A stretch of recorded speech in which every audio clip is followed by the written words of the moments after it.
कि जो लड़के लड़कियां हैं कितनी मेहनत से ओलंपिक में मेडल जीत के लेके आते हैं। लेकिन जैसे ही मैंने कल न्यूज़ देखी कि हमारी बहनें साक्षी और विनेश फोगाट अपने मेडल गंगा नदी में बहाने जा रही हैं, तो मेरे को एकदम मोहम्मद अली साहब की याद आ गई। मोहम्मद अली साहब जो एक मशहूर मुक्केबाज रहे हैं, जिनको कैसिस क्ले के नाम से जाना जाता है। जब उनके ऊपर जब यूएस में गोरे काले की नीति चल रही थी और उनको एक रेस्टोरेंट में दाखिल नहीं होने दिया जा रहा था कि उन्हें बताया कि मैं ओलंपिक गोल्ड मेडलिस्ट हूं, तो उन्होंने उसको बाहर फेंक के मारो, बोला कि तेरे जैसे ओलंपिक मेडलिस्ट बहुत आते हैं। तो इस बात से आहत होके वो उसने अपना ओलंपिक मेडल ओहियो नदी में फेंक दिया था। उसके बाद जो क्रांति आई थी पूरे यूएस में, और आप देख सकते हैं कि यूएस दुनिया का सबसे नंबर 1 मुल्क है, तो ऐसे लोगों की वजह से वहां के लोगों ने उन लोगों का साथ दिया कि भैया नहीं, रंग भेद नहीं है, हमें नहीं अलाउड है। लेकिन हमारे यहाँ उल्टा होता है। हमारे यहाँ जब हमारी बहनें ओलंपिक मेडल नदी में फेंकने जाती हैं तो वहां सबसे पहले उनका मजहब पूछा जाता है, हिंदू हैं या मुस्लिम हैं।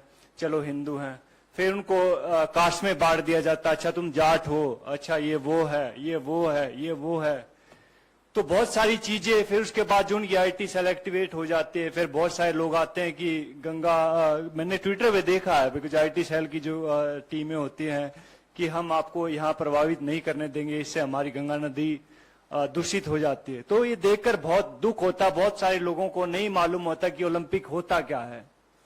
आप लोगों को भी नहीं मालूम होगा, बहुत सारे नेता लोग हैं उनको भी नहीं मालूम होगा ओलंपिक होता क्या है। पहले जहां आप ट्रेनिंग कर रहे होते पहले वहां जीतना पड़ता है, जहां आप अखाड़े होते हैं वहां जीतना पड़ता है, नंबर 1 बनना पड़ता है उस वेट में। फिर जाके आपको डिस्ट्रिक्ट में ट्रायल होती है, लाइक भैया मैं भिवानी का रिप्रेजेंट करता हूं तो मैं यहाँ पे ट्रायल दूंगा, वहां 4-5 अकेडमी और होती है, वहां जीतना पड़ता है। फिर जाके स्टेट में जीतना पड़ता है, फिर जाके नेशनल में जीतना पड़ता है, फिर जाके एशिया में जीतना पड़ता है, और फिर जाके ओलंपिक में जीतना पड़ता है, तब जाके ओलंपिक मेडल आता है।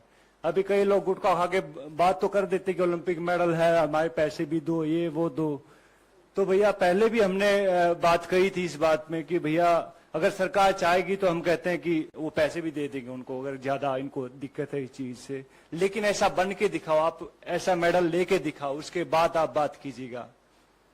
तो बड़ा आसान होता किसी के ऊपर उंगली उठाना। तो बहुत कहते हैं कि दुख होता, हमें बहुत गुस्सा भी आता है इस चीज से कि भैया हमारी बहनों का ये हाल इस सरकार ने कर दिया। इससे पहले मैं कई बार सोचता हूं कि अगर कांग्रेस के टाइम पे अगर ये सब चीजें होती तो क्या होता। अपने सवाल पूछे क्या होता।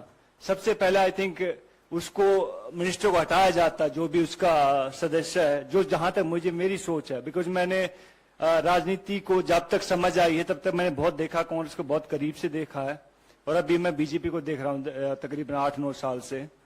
तो लेकिन बहुत चेंज है इन दोनों की पॉलिटिक्स में। तो सबसे पहले आई थिंक कांग्रेस उसको निकालते, उसके बाद कहते कि सबसे पहले प्रधानमंत्री या स्पोर्ट्स मिनिस्टर उनसे बात करते, अपनी बहनों से बुलाते कि भैया हाँ दिक्कत क्या हुई, क्या परेशानी है। बहुत सारे लोग कभी कुछ बोलते रहते हैं, लेकिन हम उनके साथ थे, आगे भी हैं और आगे भी रहेंगे। तो मैं चाहूंगा कि विनेश और साक्षी को कहते कि आप लोग सब उनका साथ दें। मीडिया बहुत जरूरी है। आप लोग कहते कि संविधान का चौथा स्तंभ है, तो आप चाहूंगा कि उनको जो सही को सही दिखाएं, गलत को गलत दिखाएं, और मैं हमेशा उनके साथ हूं भैया, एक हरियाणवी होने के नाते, एक ओलंपिक मेडलिस्ट होने के नाते। और ये सब चीजें बिकॉज हरियाणा का हमने देखी है। हरियाणा में जब हुड्डा साहब की गवर्नमेंट आई थी तब ये शुरू हुआ था सब चीजें। उससे पहले कितने ओलंपिक मेडल आए थे भाई साहब, आपसे आने से पहले कितने ओलंपिक मेडल आए थे? बहुत कम आए थे। लेकिन जैसे वहां पे कांग्रेस की सरकार आई, हुड्डा साहब की सरकार आई, तब वहां में कैश प्राइज मिलने शुरू हुए थे, 31,000, 51,000, 1 लाख रुपए। और हमारे लिए बहुत अहम होता था वो 31,000, 21,000 और 15,000 की राशि बहुत अहम होती थी।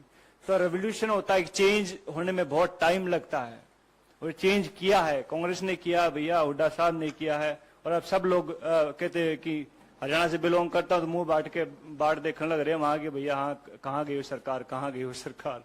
तो भैया टाइम आता, हर एक चीज का टाइम होता है। तो वो कहते हैं कि बड़े बड़े लोग इस दुनिया में नहीं रहे तो ये भी नहीं रहेंगे एक दिन, जस्ट वेट एंड वॉच।